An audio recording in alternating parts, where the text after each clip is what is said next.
और ऐसा ही एक संत का भाव है, इसलिए ये क्षेत्र पूरे महाराष्ट्र में इतना प्रसिद्ध है।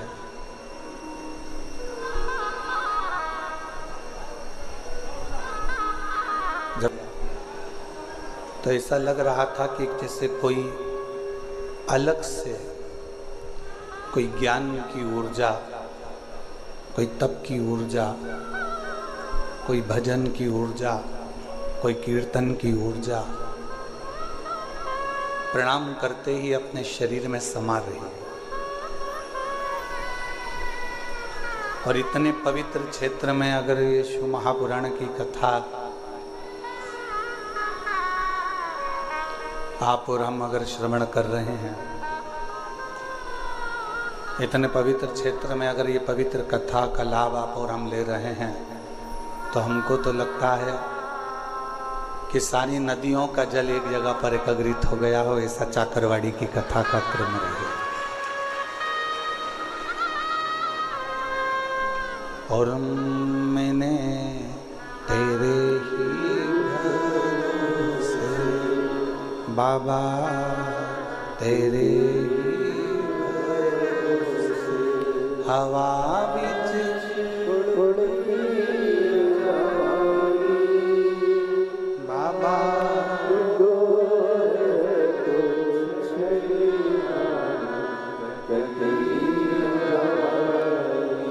भोले मैं तेरी शंभो मैं हवा बिच उड़ती बाबा,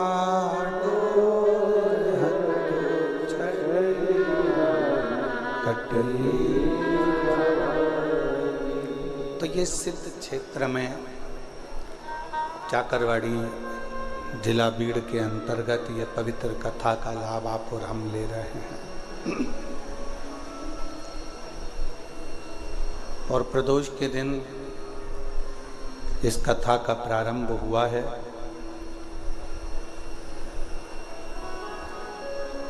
शिव कथा कहती है किसी संत की पवित्र भूमि पर जब किसी संत की ही कथा का रसतत्व ग्रहण करने का सौभाग्य मिले, संत की ही कथा का लाभ लेने का यदि आप और हमको सौभाग्य मिले, तो ये समझें कि हम कोई साधारण व्यक्ति नहीं है।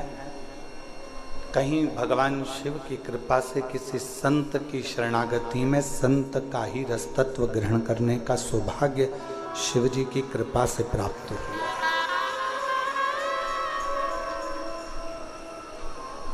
उसी की कृपा, उसी की करुणा, उसी की दया, उसी की कृपा, उसी की करुणा, उसी की कृपा, उसी की करुणा, उसी की दया है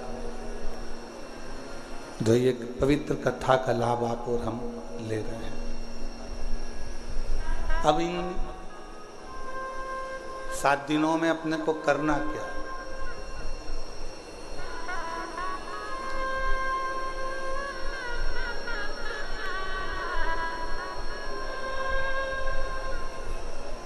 अपना घर छोड़ा, पीछे की आवाज बढ़ाओ। राधे, पीछे की आवाज बढ़ाइए, पीछे की, जहां जनता खड़ी हुई है।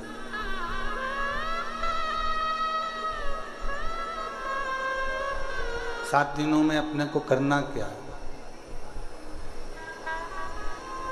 जैसे अपना घर छोड़कर आप और हम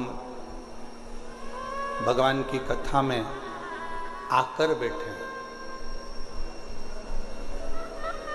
उसी तरह अपने विषयों को, अपनी आसक्ति को, अपनी तृष्णा को, अपने अहंकार को थोड़ा दूर छोड़कर भगवान की शरणागति में आकर बैठना।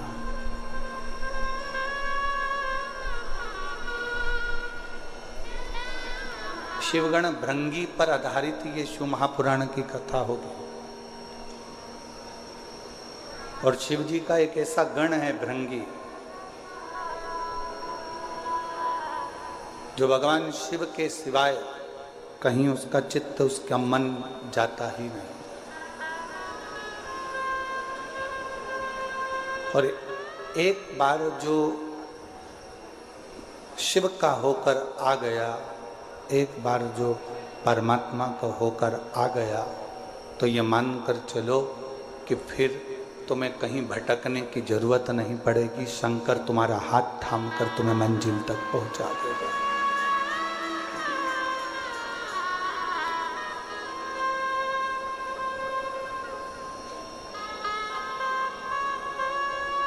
हमने कथा के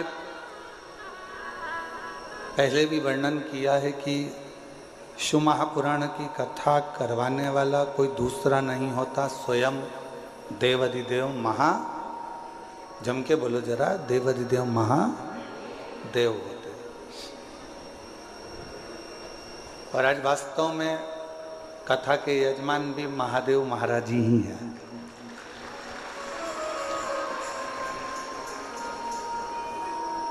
कथा के करवाने वाले भी महादेव जी हैं और कथा बाँचने वाले भी महादेव जी हैं और कथा सुनने वाले भी महादेव जी हैं। इस कथा को कोई दूसरा नहीं कर। अब आप और हम इसमें कितना ग्रहण कर सकते हैं,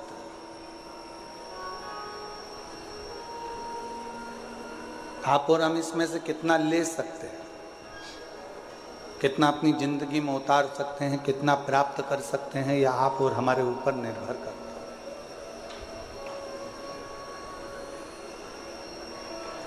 महाराज, ज्ञान की पहचान बहस से होती है। एक सास बहू की आपस में जो बहस चलती है, उससे ये पहचान हो जाती है कि बहू में कितना ज्ञान है।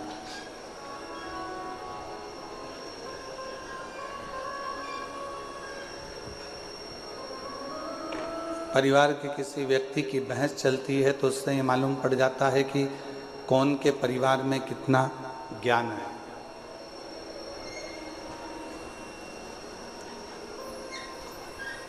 एक बहस की पहचान, एक ज्ञान की पहचान उसकी आपसी भाषा की बहस से हो जाती है।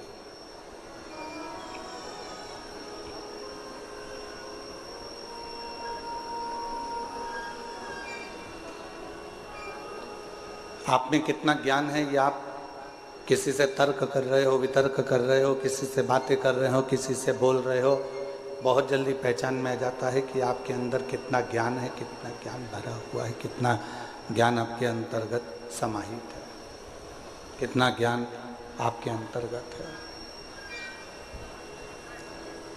और यदि इंसान की पहचान करना है तो उसकी पहचान करने के लिए बहुत सारे धन, वैभव, संपदा, सत्ता, दौलत की जरूरत नहीं पड़ती।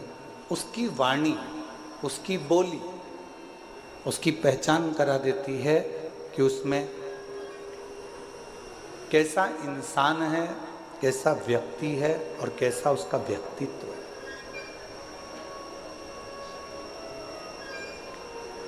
केवल वो बोलेगा, केवल उसकी वाणी निकलेगी, केवल उसके शब्द निकलेंगे, केवल वो बोलेगा और उससे उसकी पहचान हो जाएगी कि इसकी वाणी के अनुसार ये इंसान कैसा है।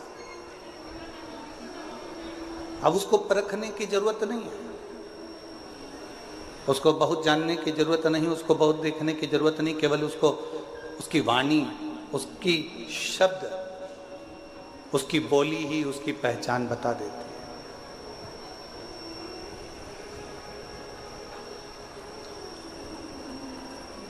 और शिव महापुराण की